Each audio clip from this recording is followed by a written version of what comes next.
નમસ્કાર દર્શક મિત્રો, આપ જોઈ રહ્યા છો સીડી ન્યૂઝ ચેનલ ધ્રાંગધ્રા. હું જયસિંહભાઈ પઢિયાર.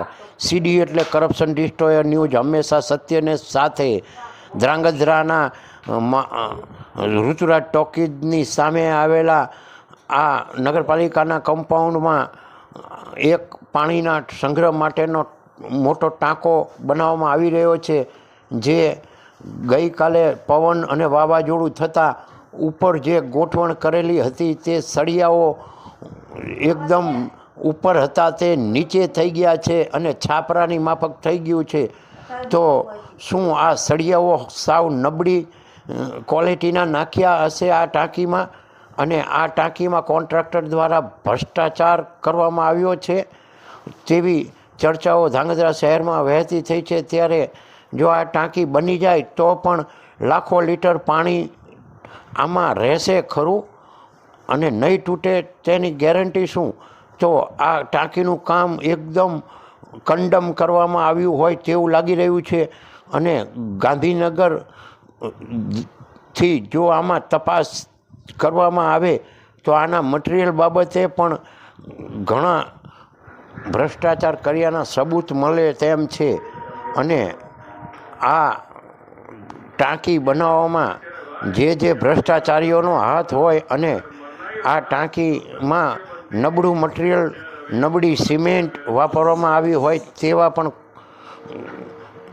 આદેશો છે. ત્યારે શું ગાંધીનગર લેવલથી આ ટાંકીની અને બાજુમાં બની રહેલા સંપની તપાસ થશે ખરી?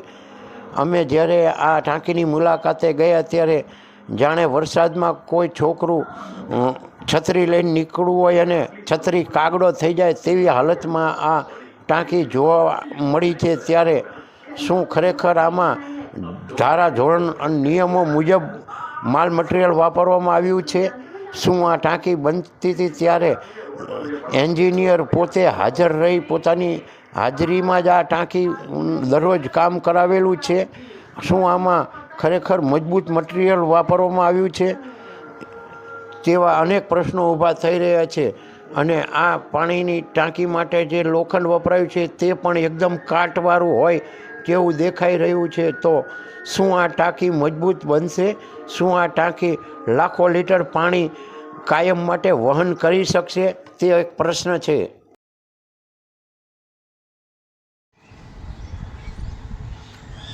કેમ છો ધ્રાંગધ્રા વાસીઓ? બધાને નમસ્કાર મારા.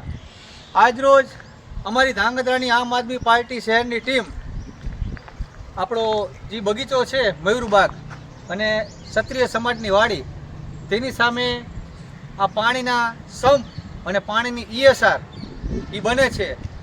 કાલ નહીં ને આગલી રાત્રિએ જે થોડો ઘણો પવન ફૂંકાણો હતો, ગામમાં બીજે કોઈ પણ વસ્તુ કંઈ થઈ નથી, કોઈ પણ જાતનું નુકસાન નથી થયું, જાનહાની નથી થઈ, કોઈ પણ જાતનું એક પાણીની ટાંકી નાની પ્લાસ્ટિકની આવે એ પણ ઉડી નથી, કે કોઈ પણ જાતના પતરા કે કોઈ પણ જાતના ઝૂંપડાના શેડ કે ગમે હોય કોઈ વસ્તુ નુકસાન ગામમાં ક્યાંય થયું નથી. હા, અહીંયા કણે એક નવી ટાંકી બને છે, આપણો 0.2 પ્રોજેક્ટ છે લગભગ અંદાજિત તારી હોય. અને એ વાવાઝોડાની અંદર તમે જોઈ શકો તો સ્લાન્ટ ગોઠવો તો ઉપરની સાઈડમાં પતરા અને કેચ્યુ પણ નીચે નમી ગઈ છે. તો હજી તો કોન્ક્રીટ કર્યું નથી, ભરાઈ કરી નથી, ટાંકી બની નથી, તો આટલું હલકું સેન્ટિંગ કેમ કરવામાં આવ્યું?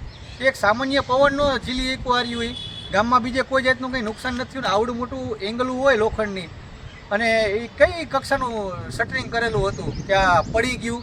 અને બીજી વાત એ કે અમને સમાચાર મળ્યા છે એની તપાસ કરવાનો વિષય છે. હવે તો માંગણી એ કરી છે કે આનું અલ્ટ્રાસાઉન્ડ કરાવે, હાઇડ્રો ટેસ્ટ કરાવવામાં આવે, ખબર પડે કે આના તળિયામાં પૂરતી સિમેન્ટ પણ નથી વાપરવામાં આવી. આ બાજુમાં સમ છે 35 લાખ લીટરનો, અને આને પૂરતું પાણી પણ નહોતું છાંટવામાં આવતું, અને આની ક્વોલિટી પણ બરાબર નથી. આની પહેલાં પણ હળવદ રોડ ઉપર જે ટાંકી બનતી હતી, પાણીનો સંપ બનતો હતો 10 લાખ લીટરનો, ત્યારે ડોમમાં પણ હલકું મટીરિયલ નાખવામાં આવતું હતું. આપણે લાઈવ કર્યું હતું, તગારા વધારે નાખતા હતા, સિમેન્ટ ઓછી નાખતા હતા, વેબેચરનો ઉપયોગ નહોતા કરતા, અને કોઈ પણ જાતના ક્યુબે ત્યારે ભરવામાં નહોતા આવતા, બીજે દિવસે ક્યુબ ભરતા હતા. આપણે લાઈવ કર્યું હતું આ રહ્યું.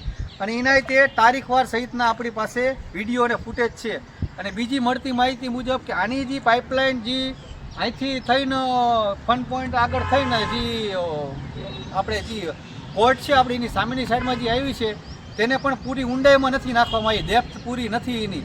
એટલે અમે આમ આદમી પાર્ટી ધ્રાંગધ્રા શહેરની ટીમ અને આમ આદમી પાર્ટીના લેટર પેડ ઉપર અમે ગાંધીનગર પણ આ વસ્તુનું રજૂઆત કરવાના છીએ, અમે જિલ્લામાં પણ આપવાના છીએ, અમે નગરપાલિકામાં આપવાના છીએ અને એસડીએમને પણ આપવાના છીએ અને પૂરેપૂરી તપાસ કરાવડાવશું. કારણ કે આ આપણા ગામનું કામ છે, આ પાણીનું કામ છે, આ મોડું જરાય ચલાવી ન લેવાય. આ પહેલાં પણ તમે જોયું હતું કે ઘણી ખરી જગ્યાએ ટાંકી ટેસ્ટિંગ કર્યા પહેલાં પડી ગઈ અને કેટલી જગ્યાએ હજી કામ ચાલુ અધૂરે ટાંકી હતા એને ઓલા પડવા માંડ્યા હતા. તો આ વસ્તુ ઉપર કોઈ ભેર અંધકારમાં આ કામ કેમ ચલાવવામાં આવે છે? કોઈ એન્જિનિયર કે કોઈ જવાબદાર અધિકારી કેમ સાઈડ ઉપર ઊભા નથી રહેતા? આની ઉપર કેમ આના ફોટા પાણી છાંટવાના તથા આની ક્વોલિટી મેન્ટેન કરવામાં કેમ નથી આવતી? જય હિન્દ.